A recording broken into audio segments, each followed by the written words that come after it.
So what's up? Kamusta? Ayos ba tayo dyan? So nandito tayo ngayon sa may Microbike San Rafael branch para sa update natin dito sa Microbike EXT 150. So ano nga bang meron dito at anong update para dito sa motorcycle na to? Sulit nga ba itong motorcycle na to? Umpisa na natin yung vlog.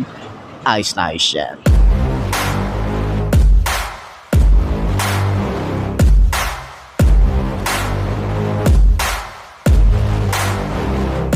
I like to get paid, that's why I work every day. I'll be making money till I'm in my grave. Don't care what they say, I'll buy time with my money. Laughing to the bank cause it's funny. So yun na nga, para sa kanyang price, sa mga naghahanap dyan ng mga 150cc, abot kaya sa halagang 45,000 at sa 3,000 down payment niya. Tapos mababa yung kanyang monthly for 3 years. Meron tayong 2.2. Okay? So, mga naghahanap ng Pantra dyan, pang business type, isa to sa mga marirecommend ko. Marami na rin gumagamit nito dito sa lugar namin ng mga ganitong microbike na pang tricycle. Ayan. So, hindi rin to papatalo. Katulad ni Rusi, isa rin to sa mga masasabi ko na sulit na 150cc sa halagang 45,000. Ayan. Kita nyo naman, 'di ba? So meron din silang available dito na kulay black tapos kulay gray. Maganda rin pala yung gray na 'to, no? Ayan, kulay gray.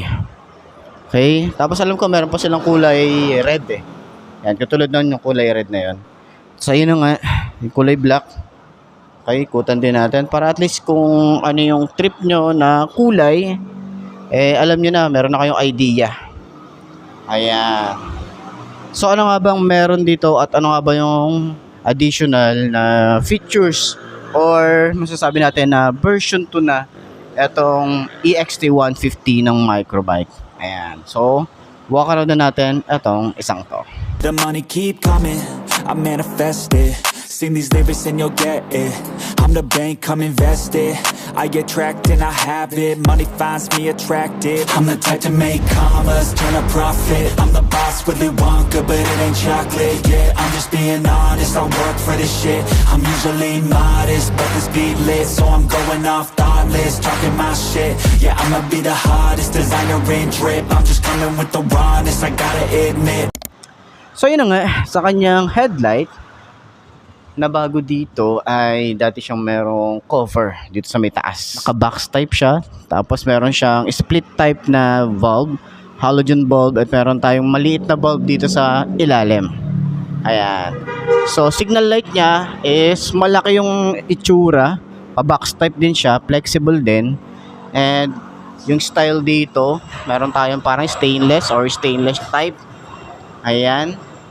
So, meron din tayo rito pagbaba, meron tayong emblem na microbike. Yan. Maganda rin yung itsura nito. Maganda yung style. Meron tayo rito reflector side by side. May rubber boots tayo rito. At naka-telescopic fork tayo rito.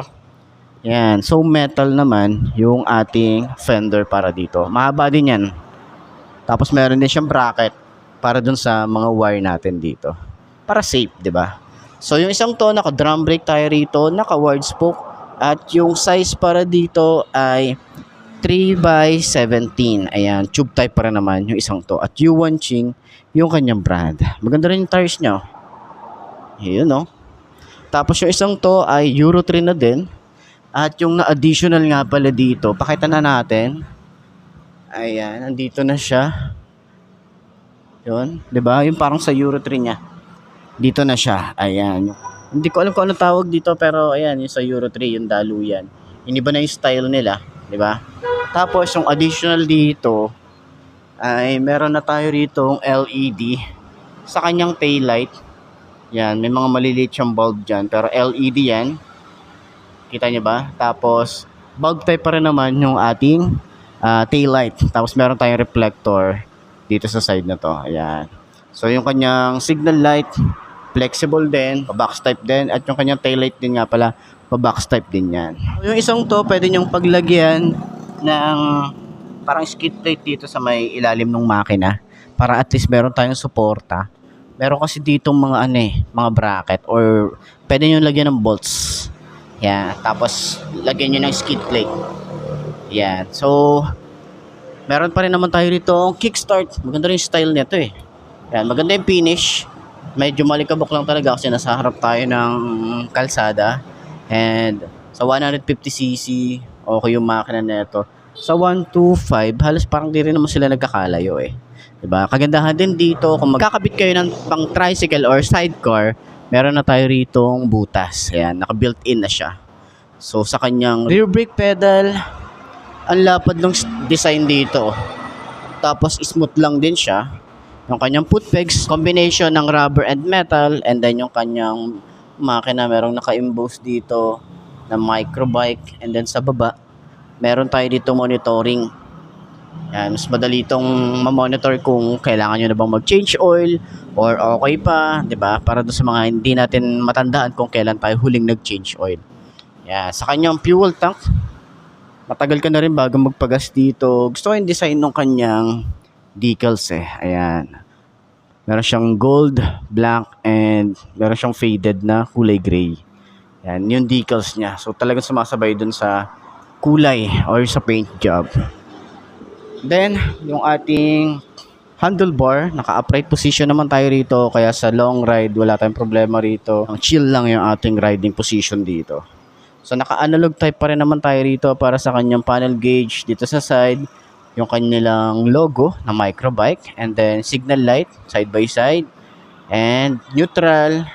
And then, pag naka-high beam. So, itong isang to ay 5-speed na. Tapos, dito sa gitna, yung kanilang gear indicator. So, dito is speedometer, odometer, and then yung kanyang ignition.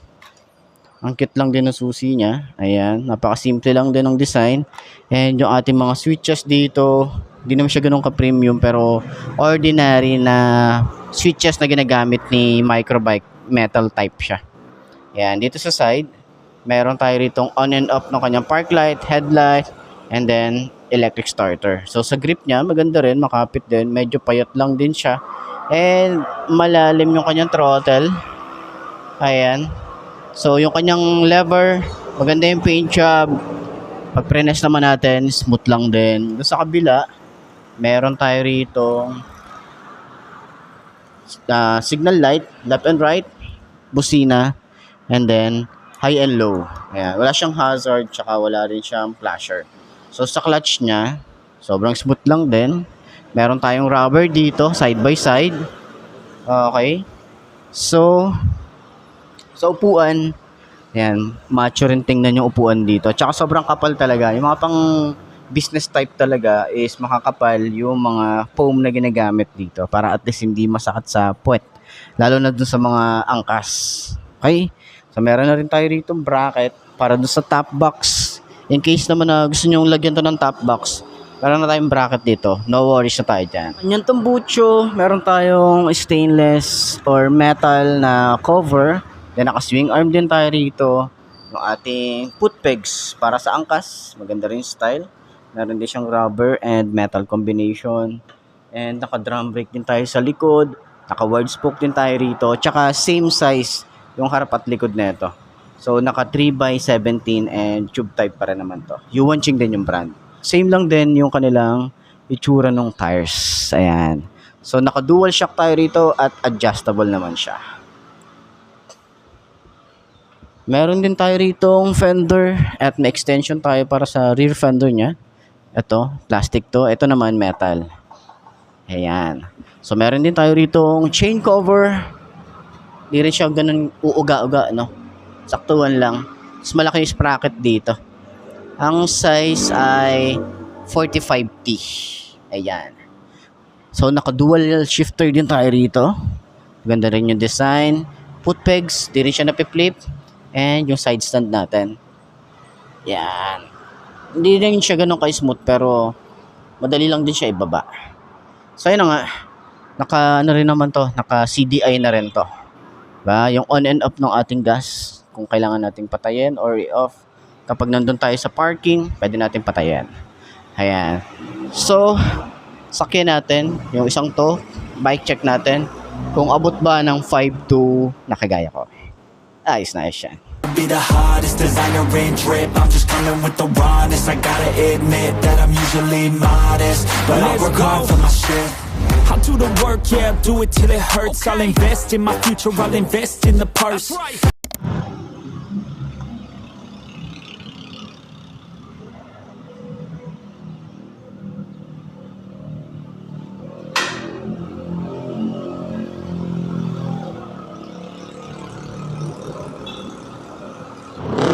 So ayun na nga, yung isang to, abot naman natin siya. Maganda rin siyang i-side stand kasi hindi siya masyadong alanganin, no, sa mga lugar na pwede nyo ipag-side stand. Okay siya, maganda yung pagkaka bend niya, no.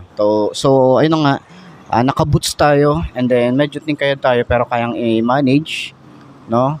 So kaya naman siya, magaan din naman yung ating bike.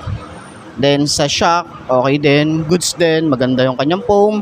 And yung shock niya sa harap, maganda rin yung play, and yung turning radius niya is all goods din. Maganda rin yung turning radius niya. Tsaka mukhang hindi ka naman niya bibitinin kapag lumiko-liko ka. So yun na nga, para sa lahat ng mga gustong kumuha, puntahan nyo na lang dito or puntahan nyo yung mga malalapit na microbike na branch sa lugar nyo. Okay? At least may idea na kayo kung ano yung bike na pwede sa inyo. So yun na nga, ayos na ayos yan. So ayun na nga mga boss, no, ito na ba ang motor na babagi sa'yo? Kung ito na nga ay markahan mo na yan at mag-subscribe ka na sa aking YouTube channel, i-click mo na rin yung notification bell para updated ka sa lahat ng videos na upload natin. Dito araw-araw, so laging tatandaan, wala sa brand ng motor ang itatagal yan. Kundi na sa pag-aalaga mo yan, tatagal yan, ayos na ayos yan. So kita ka na lang ulit tayo bukas. I'm Mark D. Ciao. Maraming salamat sa inyo. Bye-bye. Babush. I work for this shit. I'm usually modest, but the speed lit, so I'm going off thoughtless, talking my shit. Yeah, I'ma be the hottest designer in drip. I'm just coming with the rawness. I gotta admit that I'm usually modest, but I work hard for my shit.